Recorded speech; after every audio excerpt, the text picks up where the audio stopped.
Hey guys, it's Lindsay with Mango's Miracles, and we're on episode 3 of our podcast, and we're going to talk about fostering dogs today. So we've got a couple co-hosts and some special guests here. So we're going to start with Jake from State Farm. You can see he's up here on my lap.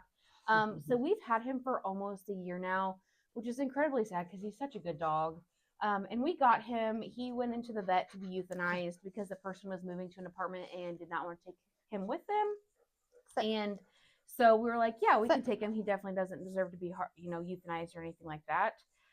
So we took him in, and upon intake, we discovered that he was heartworm positive. So we did treat his heartworms. He's been neutered. He's been vaccinated. He's been kept on heartworm prevention. And he's ready to go. He's been waiting a year, and he is just such a great dog. He is an amazing dog. So I have fostered him the entire time he's been with Mangoes, and he has grown so much. He gets along well with all my cats, all of my other dogs. I have 3 other dogs. Loves kids. He's pretty lazy, but he does get a pep of energy every now and then and runs and plays with toys. But he's happiest just snuggled up next to you. Like, he is physically attached to your body, and just loves all the attention and has grown so much in this environment. And he deserves to find his forever home. He'll make an amazing foster or adopted dog for any family, really. He loves to go outside on walks. He loves to play outside. He rides amazing in the car. He rarely barks, even when people are walking down our street. He just stays alert, but he never barks. He's just so quiet and so peaceful and just a loving guy. Loves to snuggle up in bed. He does not like to be kenneled, so keep that in mind, but he doesn't need to be either. So he doesn't chew things, he doesn't tear things up, he doesn't potty in the house. So he's just been a wonderful addition to our home as a foster. But he needs his forever home. He needs his forever family, and just to finish out the rest of his life with that family, who's going to love and take care of him. He's probably one of the easiest fosters you've had. He is 100% the easiest foster I've had. I've had everything from like tiny puppies, rescued from breeders, to this guy. And so he is the easiest one. He's the most lovable one. He's just happy-go-lucky. He just wants to be with you, and that's all he wants. So yeah, if you guys are looking to add a senior dog into your household, go ahead and fill out an application. His adoption fee is waived because we've had him so long, and we would love to get him into his forever home soon. People, and we have Shawnna that's going to be here, and we're going to be talking about fostering dogs and all that it entails, and all the quirks with it, and all the just the funny things that go along with it. So Shawnna's fostered a lot of dogs. She's fostered for us. She's fostered for other local organizations in and outside of the county. So she's had a lot of experience with fostering dogs. So we thought it'd be a great idea to bring her on here and kind of go over the things with fostering. And, she's fostered anything from little tiny puppies to senior dogs. And so we just wanted to bring her on and talk about all the things fostering dogs. And fostering dogs is the best decision I ever made. Fostering overall is the best thing I've ever done. Puppies are fun. A lot of work, though. They are a lot of work, but they're fun. I like to do them in groups if I can. But senior dogs have my heart. I love the seniors. I don't want to see a senior without a home. But every dog is different, especially coming into my house with 2 personal dogs and 4 personal cats. I get probably one of the biggest questions I get about fostering is, how do you afford it? So I would like to tell people that it's free to foster. A lot of people don't know that the organization that you're going to foster for, they're going to pay for all the vetting. If you need transportation, they take care of that. All the food, all the medicine. If you're fostering cats, things like kitty litter. You aren't required to put out any expenditure of your own. Nope. So pretty much we're going to provide everything. So if you need a crate, we have crates, dog food, dog toys, collars, leashes, Support.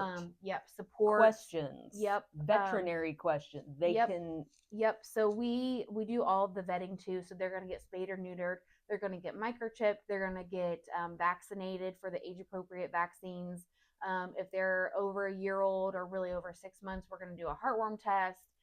They're going to get dewormed. They're going to get started on their heartworm and flea and tick prevention. We will provide anything and everything that you need. We do have some fosters that prefer to use like the food that they are already feeding their dogs or different things like that. And we don't care. We don't care if you do that. We just want to make sure that the animal is taken care of, and let you know that we do provide everything. The only time that we may ask for like transportation is if you're taking your dog to or from the vet to get fixed, or if they're sick or something like that. But if that becomes an issue, we do have some transporters that help with transport as well too. Shawnna's transported animals for us and for other organizations. But yeah, we do provide everything. We just need somewhere for these dogs to land. That way they can acclimate and learn how to be a dog, because we don't usually get them from the most ideal or best situation. So it's important that we find somewhere that they can thrive, and that we can really learn their personalities and help them figure out, how to be a dog and who's going to be the best adopter for them too, because we want to set them up for success. And that's one of the best things about fostering is when you get an adopter that said, hey, is this dog good with cats? What kind of toys does this dog like the best? Or what kind of treats are high value for this dog? In any kind of big rescue or shelter situation, no matter how much staff you have, no matter how good they are, you do not get that one-on-one, really in-depth knowledge of that animal. And when you're getting a dog from a foster, that foster has that in-depth, oh yeah, this one, it's going to wake you up at 2:00 every morning to go potty. Yeah. Or this one sleeps through the night. Or, hey, when this one needs to go outside, it barks, but this one just goes to the door. Those little things, taking a dog home for the first time, are so helpful. So anytime you can be a foster, if it's for one dog, one time, you are helping. You are doing a huge thing. Yes. And by them being in foster homes, I think it's easier to find adopters for them too, because people, primarily when they're looking for a dog, they have like some of the most basic questions, and it's usually the same questions we get every time. How are they with cats? How are they with dogs? How are they with kids? Are they potty trained? Are they crate trained? What are they eating? Things like that. And by us being foster based with our dogs, we can answer all of those questions. And I may not know them personally, but you're going to be able to meet the foster when you do the meet and greet. That way they can answer any questions that you have, and they can go over all of the experiences, and we can be completely honest, because we want to make sure that we're setting those dogs up for success. And if you've ever been to our building, you know that it's incredibly small and that we do not have anywhere to put kennels. Our building is very, very small and is not set up for dogs. And so for us to be able to take in dogs, we have to have foster homes lined up. I think last year we did 40 something dogs. I can't remember the exact total. It's between, I think, like high 30s to mid 40s. I can't remember exactly because we did so many animals last year. But if we did not have foster homes, we would have not been able to help those 30 to 40 something dogs that we did last year. So it's so important and vital for us to have foster homes. That way we can get these dogs off the street, out of the shelters, out of horrific conditions and households and things like that. Because like I said, with most of the dogs that we take in don't come from ideal situations. And I should say that's with most of our animals. But with that too, we have to know a little bit of knowledge about the dogs, because most of, and I should say pretty much every single one of our fosters has other animals. Shawnna has several dogs and cats. Jodi, if you can see Jake from State Farm, she has several dogs and cats. If something comes to my house, I have several dogs and cats. And we have several other fosters who, pretty much every single foster that fosters for us, they have dogs and cats. We have some that just have cats, but they have to be okay with other animals and make sure that it's not a dangerous situation, because we would never want one of our foster homes animals, like personal animals, to be injured or killed or anything like that. And we would never want to set the dog up to fail. So we have to know a little bit of information on the dogs before we take them in. But we do ask, like when the fosters take them, that they do go through an acclimation period and slow introduction, because we want to make sure that everybody is going to be okay and that it's safe for everybody. So if you just want to go over a little bit of how you acclimate new fosters into your household to make sure that everybody's safe? So I have baby gates up, which keeps mine either in the living room or in my bedroom. They can meet through the gates. But I also have a room that is in the back of my house that is set up with crates, has a door. So the dogs can go back there, they can decompress, because and my dogs are what I call aggressively friendly. They love everybody, everything they've ever met. Kittens are their favorite. But you don't just want to bring a new, especially adult dog into your house and just throw them in with your animals, right? So we take them back, we let them Decompress. There's 2 crates. They can pick a crate. We can start to open that door. They can meet through the gates. We don't feed together. Just about that, setting them up for failure, right? You are asking for trouble if you bring in an unfamiliar animal, cat or dog, and you're feeding your dog or giving your dogs high value treats, things like that. Just little things to let them settle and not be afraid. You're gonna get animals that may have had to fight for their food. They may not have always been fed. Yeah. I took in one that was M8 Bronson that was horrifically emaciated, 16 years old, had been left in a house for we don't know how long, abandoned till he broke out and was found running, skinny as can be, sores on him. I'm not definitely going to take a dog like that and just bring him in with my 2 80-pound 4 and 6-year-old pit bulls and say, here's food for everybody, right? But a lot of the things with bringing a dog in honestly is just common sense. Yeah, especially if you're a dog owner, you want to make sure that you're doing everything that you're supposed to be doing, and not feeding them together, not leaving the house and leaving them all out together. Yes. Because again, maybe you've had that dog for a couple days, but we don't know that dog to its full capacity. Even sometimes we get owners that lie about things. Sometimes the shelters can't test them to the full capacity because they don't have the staffing to test those dogs for the full capacity. So you want to make sure that you're definitely giving them time to decompress and integrate into your household before you just throw them in there and let them loose and everything like that. You want to make sure that you're doing, when they are out together, you're home and you're watching them. You are within arm's reach. I don't ever, no matter how long I've had a foster, and I've had fosters that I've had for months and months, they are never, ever alone with my personal dog. Yeah. Never. And that you have to be careful too with your own personal dogs, not just saying no with fosters too, because you never know what could spark a fight. So if you know that, there are certain things bully sticks, right? like bully sticks are super high value and they last a long time. Yeah. So if one gets done first, they get snippy with each other. Mm-hmm. So we make sure that they're separate. Yeah. So with a new dog, you never know what they're going to get. So you need to watch them. You need to observe. I'm lucky. I am super blessed that I'm at home with mine, right? So I'm disabled, so I'm home full time. That's part of the reason that I foster, especially older ones, because I don't move very well. But I can really observe them. And if you're going to foster, there are just little things with body language on dogs. Watch their tails, right? Watch their eyes. Watch those big, deep, like, I'm getting tired of this, mama. Right? I've had enough. Especially with puppies. Yes. Because puppies are going to work the nerves of the resident dogs because they're puppies. They're learning how to be, sociable and well-rounded dogs. And so, how puppies are. They're like toddlers. They're going to test the boundaries. They're going to test everything. And when they don't have parents, they haven't gotten that discipline to tell them, hey, this is an appropriate boundary. Back off. Yeah. I'm lucky that my dogs are really good about neither one of them have ever had puppies of their own, but they're fantastic parents, and they get that discipline.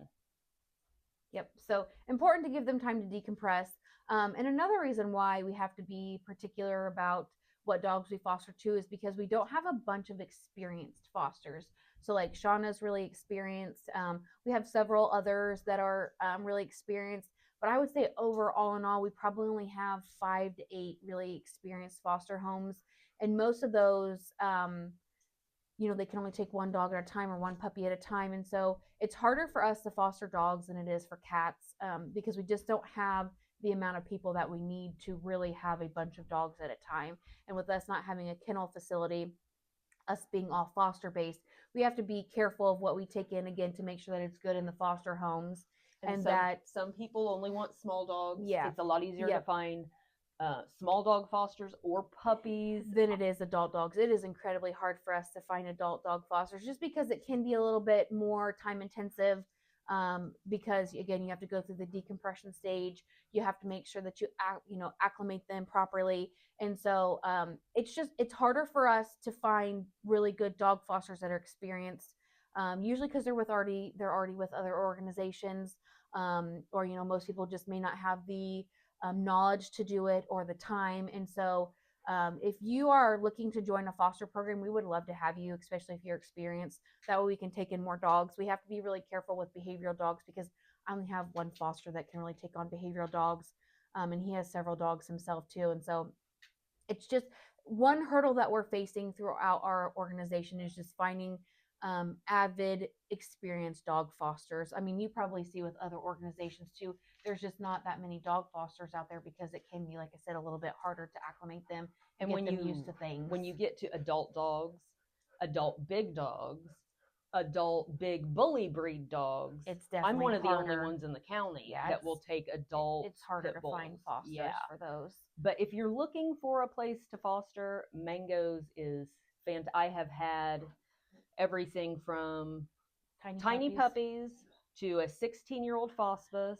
I took 3 of the Amish puppy mill fosters. I've done numerous cats and kittens. They are amazing to foster for. And we try to make sure that we do everything possible for you guys, Yep. to make sure you guys have everything you need and that the foster animals have everything that they need too. So if you're like, hey, I need this, this, and this, we're going to say, totally fine, great. We'll get everything ready. Come pick it up. Just let us know when you want to come pick it up, and we'll get everything ready for you.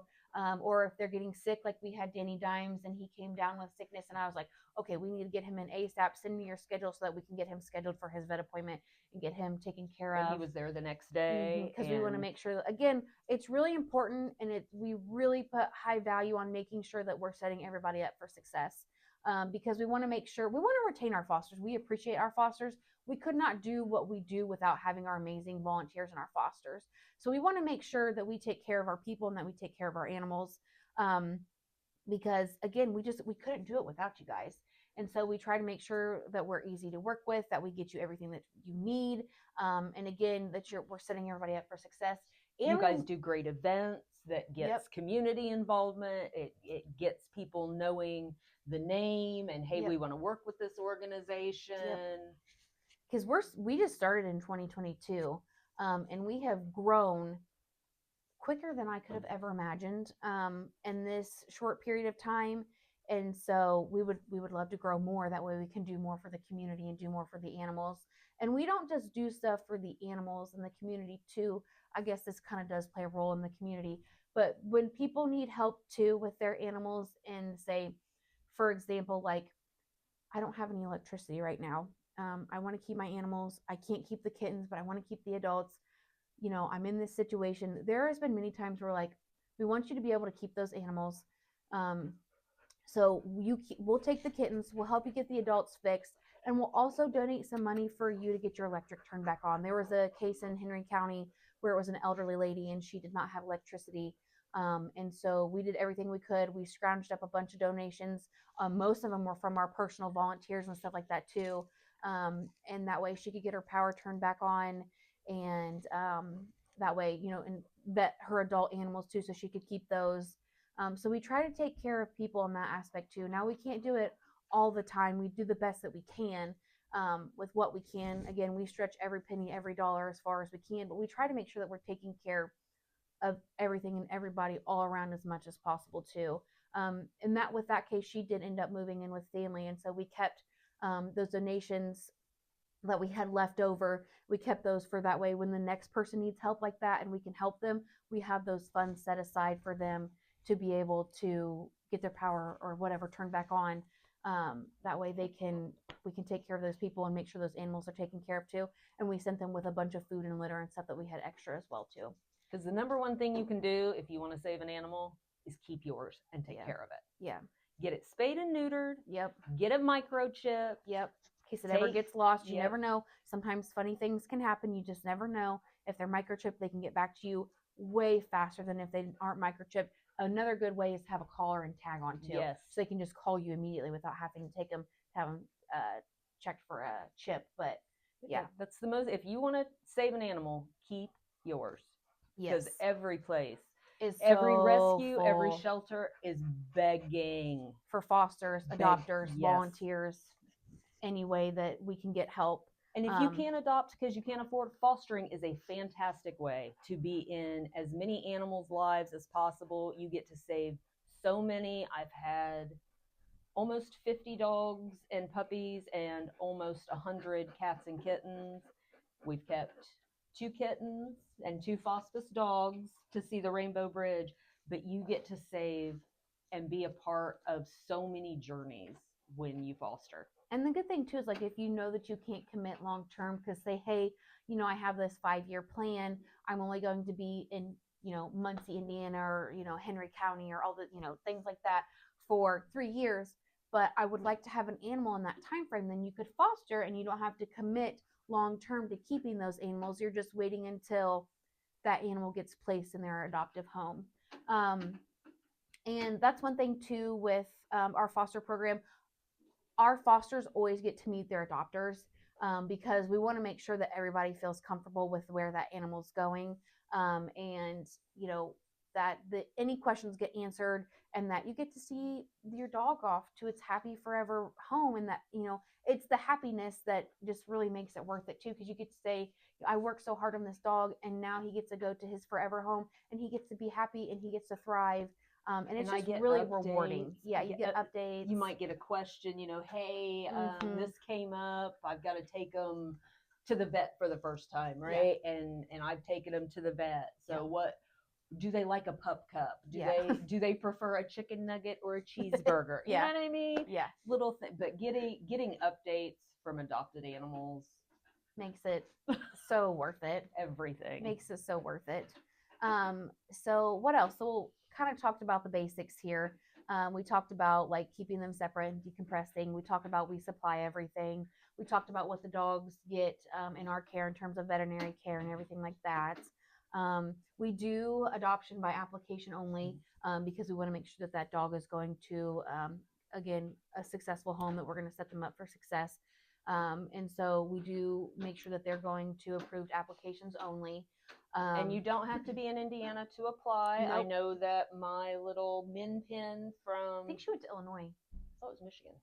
I don't know. She went somewhere. I believe somewhere, it was Michigan. Yeah, that was like 157,000 animals ago. It feels like. Well, but there was 32 just in that group, wasn't there? So, I had 3 of them. But she went out of state, and then we had another one that went out of state towards the end of last year, and I'm pretty sure she went to Pennsylvania, if I remember correctly. Again, we check all the applications and all the references and everything, but it's hard for me to remember them all when we're doing X amount in a year. Like we did like 170 something animals last year. So it's hard for me to remember every little detail. Well, Nix, I know, as soon as she was picked up, had a standing grooming appointment every other week. Yeah. So she's very bougie now. Yes. She went from not having a name. She was 9 years old. Yep. Never had a name. Did not have a name. Had been bred, like 16 times? I don't know. Yeah. Twice a year. They could. And they threatened to breed her again. Yeah. They were like, yeah, it was a a whole situation. She was a disaster. It was, which they threatened to breed her again, but I don't think it would have happened because of her age. And it was a whole thing with her, and we're like, we'll just come get the dog. Well, you know what? We'll just come get the dog. You know, you don't have to threaten us. We're happy to come get the dog. You said she's been around other dogs, and she's friendly. Then we're like, okay, we'll just come get the dog. And so we went and got that dog. I had her, and then the Pomeranian and Pomsky with her, and they got to get adopted together, which was one of my favorite adoptions ever. Mm-hmm. But yeah, you don't have to live in state. Obviously, the in-state is going to take precedent, but we've had several of them that have gone out of state. We've had cats that go out of state too. But again, we do them by approved application only because we want to make sure it's going to be a good home and a good fit for everybody. Let's see, what else with fostering? We do ask that you transport them. Like I said, I can't remember if we talked about this yet or not, but transport them to and from their vet appointment. But if you can't, we'll arrange it around your schedule too. I should add that we're gonna send you some they'll dates. call you and say, yeah, hey, when are you available? We're gonna do this. Yep. But there's always, and if I'm almost always available. If somebody needs help with transporting somewhere or getting animals to or from where they're going, I'm usually available. And then transport to the meet and greet. But again, we're going to arrange that of like when you have available. And you're going to want to be at the meet and greet. Yeah, you're not going to want to miss that because you want to see your dog off to their forever home and be excited for them. Find out what their new name's going to be. Yes, it's exciting. It's a good and exciting experience, especially when you do the meet and greet and they get to send. I will say it's extremely bittersweet, and that is one thing you have to prepare for. Yeah. I do cry like a 3-year-old that dropped their ice cream every single time one leaves, but it's a good cry. It's a happy cry. This is what they deserve because they all listen. Not every home deserves a dog, but every dog deserves a home. Yeah, and it is bittersweet. But the thing with the bittersweetness is, okay, well, I know that when Jake from State Farm, he's walking around, gets adopted, there's already another one that's waiting to take his place. Always. Because we always get surrender requests. We're always working with other shelters. There is always another one that needs its place. So that when that one gets adopted, there's already going to be one that's ready for you. Yes. And we do have some fosters that take breaks too. So like if you're like, okay, well, after such and such gets adopted, I need a little bit of a break. That's totally fine. We have several that do a couple and then they take a break. So there's always that option too. It's not like you continuously have to have a foster. Yeah, and if we love that though, but if you only want to do one time, just to one time, you're helping, right? Yeah. I like to stay full, just because I miss them when they're not there. Yeah. But that's the nice thing about fostering. Nothing is like required. It's on your turn. You get to set that up. Yeah. You get to talk to the organization and say, hey, I want to do a puppy, or I want to do senior dog. I love the seniors. They're my favorites, right? But there is, no matter what you want to help, there's always a dog that needs it. Yes. And we do ask if all possible that you keep your foster until they're adopted, just because it's hard on them to get bounced around. And so our ultimate goal is for our fosters to keep them until they're adopted. But there is respite. Like I've done respite. So like if you have a foster and you're going on vacation, and there a lot of times is another foster that can take that dog in for a week or 10 days or something while you're gone. We don't want them bounced around because then that just becomes extremely stressful for the dog. So like when we're going to put you through orientation, or we're going to talk to you about, hey, can you take this dog? It's with the goal that you can keep that dog until it's adopted. And we have some dogs that get adopted super quick. Then we have some, like poor Jake from State Farm has been here for almost a year. And I think the only reason why we've had him for almost a year is because his age, because he's otherwise absolutely fantastic. But if there becomes like, hey, things are going on, I can't keep this dog anymore, we're going to work on sending them to another foster. It may take us like a week or so to get them into another foster because we got to figure out who's going where and all these things. But we always will, if something happens, we're always going to take our dogs back and get them where they need to go. But the goal is for that you keep them until they're adopted, because then it's so much less stress on the dog being bounced around. Because when they get bounced around, that creates anxiety, that creates stress, separation anxiety, and behavioral problems. Yeah, so we want to keep them with their foster until they're adopted. And you'll want to keep them the whole time. I don't know. There's been some I'm like, I can't wait till you leave. It's usually puppies because there's just a lot of work and I always have a lot going on. And I'm like, I am tired of potty training and I am ready for you to go to your forever home and they can finish out your potty training. I'm lucky. My dogs do a lot of the potty training. My dogs pee on command. So the puppies get to watch my dogs pee on command, and then it's super helpful. I have Frenchies. They don't do that. They're yeah. Frenchies. You know how they are. They're like very hard-headed and stubborn. But yeah, so I'll go over like one quick success story, and then we may just add a few other comments, and then we'll wrap up the podcast. But there's one success story that really sticks in my brain as I'm thinking about fostering dogs. And his name was Woody, and this was in when we started in 2022. and he had been dumped, and he was living in the woods, and he had been hit by a car. And the finder called all different places trying to get help, and nobody was able to help. And so I was like, I was getting ready to go on vacation, and this poor dog had a broken leg, and he was running around in the woods skinny as can be.